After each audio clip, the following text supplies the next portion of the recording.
Hello മക്കളെ, അക്ഷയ് സാറാണ്. വളരെ ഇൻട്രസ്റ്റിങ്ങും അതുപോലെ തന്നെ എൻ്റെ മക്കൾ അനുഭവിച്ചിട്ടുള്ള ഒരു കാര്യത്തെക്കുറിച്ച് സംസാരിക്കാനാണ് സാർ ഇപ്പോൾ നിങ്ങളുടെ മുന്നിൽ വന്നിരിക്കുന്നത്. പലപ്പോഴും ചിലപ്പോൾ നമ്മൾ ഭക്ഷണമൊക്കെ കഴിക്കുന്ന സാഹചര്യത്തിൽ മക്കൾക്ക് പറ്റിയിട്ടുണ്ടാകുന്ന ഒരു അബദ്ധമായിരിക്കും നമ്മൾ അറിയാതെ നമ്മുടെ വായക്കകത്ത് നമ്മുടെ കവിളിൻ്റെ ഉൾവശത്ത് കടിച്ചു പോവുക എന്നുള്ളത്. അതുപോലെ തന്നെ നമ്മൾ പല്ലൊക്കെ തേക്കുന്ന സമയത്ത് തിരക്ക് പിടിച്ച് നമ്മൾ പല്ല് തേക്കുന്ന സാഹചര്യത്തിൽ ബ്രഷ് ചിലപ്പോൾ കുത്തിപ്പോവും. അങ്ങനെ നമ്മുടെ വായക്കകത്ത് പുണ്ണ് അല്ലെങ്കിൽ മൗത്ത് അൾസേഴ്സ് ഉണ്ടാവുന്നതായിട്ട് നിങ്ങൾ ശ്രദ്ധിച്ചിട്ടുണ്ടാവും അല്ലേ? ചിത്രത്തിൽ കാണുന്നത് പോലെ മൗത്ത് അൾസേഴ്സ്. ഈ മൗത്ത് അൾസറിൻ്റെ മറ്റൊരു പേരെന്ന് പറയുന്നത് കാങ്കർ സോർ എന്നുള്ളതാണ്. വളരെ പെയിൻഫുൾ ആയിട്ടുള്ള സിറ്റുവേഷൻ ആണെന്ന് മക്കൾക്ക് ഞാൻ പറയാതെ തന്നെ അറിയാം. എന്താണ് ഈ കാങ്കർ സോർ എന്ന് പറഞ്ഞു കഴിഞ്ഞാൽ, നമുക്ക് ഈ ചിത്രത്തിൽ കാണുന്നത് പോലെ ഒരു ഓവൽ ഷേപ്പ് അല്ലെങ്കിൽ റൗണ്ട് ഷേപ്പിൽ നമ്മുടെ വായക്കകത്ത് സ്പോട്ടുകൾ ഉണ്ടാവുക. നാവിലുണ്ടാവാം, ചിലപ്പോൾ നമ്മുടെ ഈ ഒരു ചിറിയുടെ അകംവശത്താണ് കാണുക, പിന്നെ ചീക്സിൽ കാണാം. ഈ ഒരു സ്പോട്ടിൻ്റെ പ്രത്യേകത സർക്കുലർ ആയിരിക്കും, ചിലപ്പോൾ ഓവൽ ഷേപ്പിലുണ്ടാവും. ഇതിൻ്റെ സെൻറ്ററിൽ നോക്കുകയാണെങ്കിൽ നമുക്കൊരു വൈറ്റിഷ് കളറിൽ, യെല്ലോയിഷ് കളറിൽ, ഗ്രേയിഷ് കളറിലൊക്കെ കാണാം.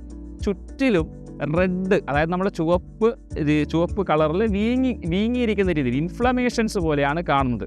വളരെ പെയിൻഫുൾ ആയിട്ടുള്ളൊരു സിറ്റുവേഷൻ തന്നെയാണ് ഈ പറഞ്ഞിരിക്കുന്ന മൗത്ത് അൾസർ എന്ന് പറയുന്നത്. ഇത് അത്ര അപകടമല്ല, ഡേഞ്ചറസ് അല്ല. കാരണം ഇത് സ്പ്രെഡ് ചെയ്യുന്ന കാര്യങ്ങളൊന്നും ഇവിടെ വരുന്നില്ല, മറ്റുള്ളവരിലേക്കൊന്നും സ്പ്രെഡ് ചെയ്യാനൊന്നും പോകുന്നില്ല.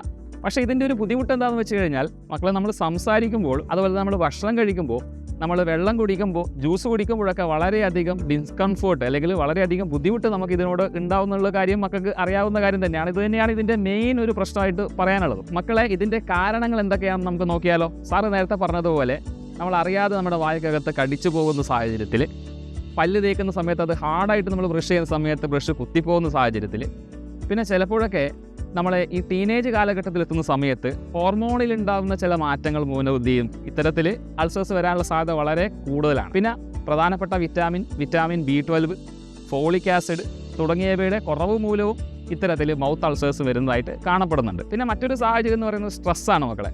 ഫോർ എക്സാമ്പിൾ, ഒരു പരീക്ഷയോട് എടുക്കുന്ന സമയത്ത് കൂടുതൽ പേർക്കുണ്ടാകുന്ന ഒരു പ്രശ്നമാണ് സ്ട്രെസ്സ്. പരീക്ഷയെ എങ്ങനെ നമ്മൾ നേരിടും, പരീക്ഷയിൽ മികച്ച മാർക്ക് നേടുമോ എന്നുള്ള കാര്യത്തിലൊക്കെ ഒരു ആശങ്ക ഉണ്ടാകുന്ന സമയത്ത് ഈ സ്ട്രെസ്ഫുൾ സിറ്റുവേഷനിൽ മൗത്ത് അൾസേഴ്സ് വരാനുള്ള സാധ്യത വളരെ കൂടുതലാണ്. അതുകൊണ്ട് മക്കളെ, പരീക്ഷയൊക്കെ വരുന്ന സമയത്ത് കൂളായി എഴുതുക, സ്ട്രെസ് ഫ്രീ ആയിരിക്കുക. സാധാരണഗതിയിൽ മക്കളെ, ഈ മൗത്ത് അൾസർ എന്ന് പറയുന്നത് ഒരു ആഴ്ച അല്ലെങ്കിൽ 2 ആഴ്ചക്കുള്ളിൽ കംപ്ലീറ്റ് ആയിട്ട് എന്ത് ചെയ്യും, നമ്മുടെ വായിൽ നിന്ന് കംപ്ലീറ്റ് ആയിട്ട് പോകും. പക്ഷേ ഈ ഒരു സാഹചര്യത്തെ മറികടക്കാൻ, ആ ഒരു പെയിൻ നമുക്ക് മറികടക്കാൻ വേണ്ടി നമുക്ക് ചെയ്യാൻ പറ്റുന്ന കുറച്ച് മാർഗ്ഗങ്ങൾ, വീട്ടിൽ നിന്ന് തന്നെ നമുക്ക് ചെയ്യാൻ പറ്റുന്ന കുറച്ച് കാര്യങ്ങളുണ്ട്. ഒന്നാമത്തെ കാര്യം, ഉപ്പ് വെള്ളത്തെ നന്നായി എന്ത് ചെയ്യുക, റിൻസ് ചെയ്യുക. അപ്പോൾ അങ്ങനെ ചെയ്യുമ്പോൾ ആ പെയിന് നമുക്ക് കുറച്ച് കുറഞ്ഞു കിട്ടും.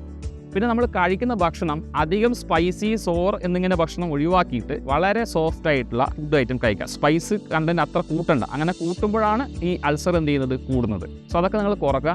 പിന്നെ നന്നായിട്ട് ഹൈഡ്രേറ്റഡ് ആവുക, നന്നായിട്ട് വെള്ളം കുടിക്കുക. 1-2 ആഴ്ചയിൽ പൂർണ്ണമായും ഭേദമാവും. So no tension. ഇനി മക്കളെ, 2 ആഴ്ച കഴിഞ്ഞിട്ടും ഈ പ്രശ്നം നിങ്ങൾക്ക് വരുന്നുണ്ട് എങ്കിൽ, നിരന്തരം വന്നുകൊണ്ടിരിക്കുന്നുണ്ട് എങ്കിൽ, തീർച്ചയായിട്ടും നിങ്ങളൊരു ഡോക്ടറെ അല്ലെങ്കിൽ ഒരു ഡെന്റിസ്റ്റിനെ തീർച്ചയായിട്ടും നിങ്ങൾ കൺസൾട്ട് ചെയ്യണം.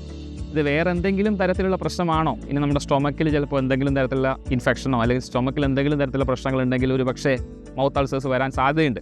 നിരന്തരം റെക്കറിങ് ആയിട്ട് വരാൻ ചാൻസ് ഉണ്ട്. അപ്പോൾ ഒരു ഡോക്ടറെ കാണേണ്ടത് അത്യാവശ്യമാണ്. അപ്പോൾ ഈ പ്രശ്നം സ്ഥിരമായി വരാതിരിക്കണമെങ്കിൽ നമ്മൾ ചെയ്യേണ്ട കുറച്ച് കാര്യങ്ങളുണ്ട്.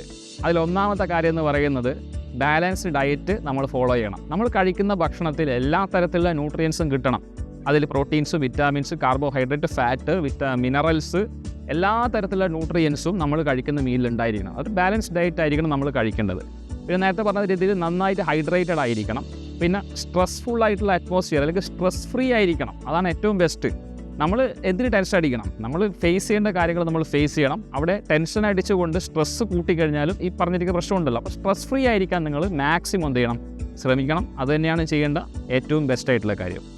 ഇത്തരം കാര്യങ്ങൾ ചെയ്താൽ തന്നെ നമുക്ക് ഇത്തരത്തിലുള്ള മൗത്ത് അൾസേഴ്സ് പോലുള്ള പ്രശ്നങ്ങളെ നമുക്ക് പരിഹരിക്കാൻ സാധിക്കും. അപ്പോൾ സാറിപ്പോൾ പറഞ്ഞിരിക്കുന്ന ഈ കാര്യങ്ങളെല്ലാം തന്നെ നിങ്ങൾക്ക് മനസ്സിലായിട്ടുണ്ടെന്ന് കരുതുന്നു. സോ ഇത് നിങ്ങളുടെ ജീവിതത്തിൽ നിങ്ങൾ പ്രാക്ടീസ് ചെയ്യണം. അപ്പോൾ നിങ്ങളുടെ ജീവിതത്തിൽ പ്രാക്ടീസ് ചെയ്യുന്നതും അതുപോലെ തന്നെ നിങ്ങളുടെ സിലബസിലുള്ള കാര്യങ്ങളൊക്കെ പഠിപ്പിക്കുന്ന ഒരു ഫൗണ്ടേഷൻ ബാച്ചാണ് falcon batch.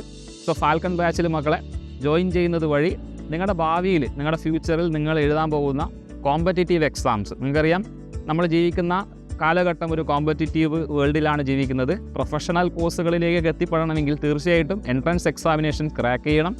So ഭാവിയിലുള്ള entrance എക്സാമിനേഷന് preparation നമ്മൾ ചെറിയ ക്ലാസ് മുതലേ തുടങ്ങേണ്ടത് അത്യാവശ്യമാണ്. സോ അങ്ങനെ നിങ്ങളെ സജ്ജരാക്കാൻ, നിങ്ങളെ തയ്യാറെടുക്കാനുള്ള ഒരു ബാച്ചാണ് ഫാൽക്കൺ ബാച്ച്. ഒരുപാട് മക്കൾ എൻറോൾ ചെയ്ത ബാച്ചാണ് ഫാൽക്കൺ ബാച്ച്. അപ്പോൾ നിങ്ങൾ ആരെങ്കിലും ഫാൽക്കൺ ബാച്ചിൽ എൻറോൾ ചെയ്യാൻ വിട്ടുപോയിട്ടുണ്ടെങ്കിൽ ഉടനെ തന്നെ സ്ക്രീനിൽ കാണുന്ന നമ്പറിൽ കോൺടാക്ട് ചെയ്ത് നിങ്ങളുടെ അഡ്മിഷൻ ഉറപ്പുവരുത്തുക. ഫാൽക്കൺ ബാച്ച് കാണാം. ബൈ.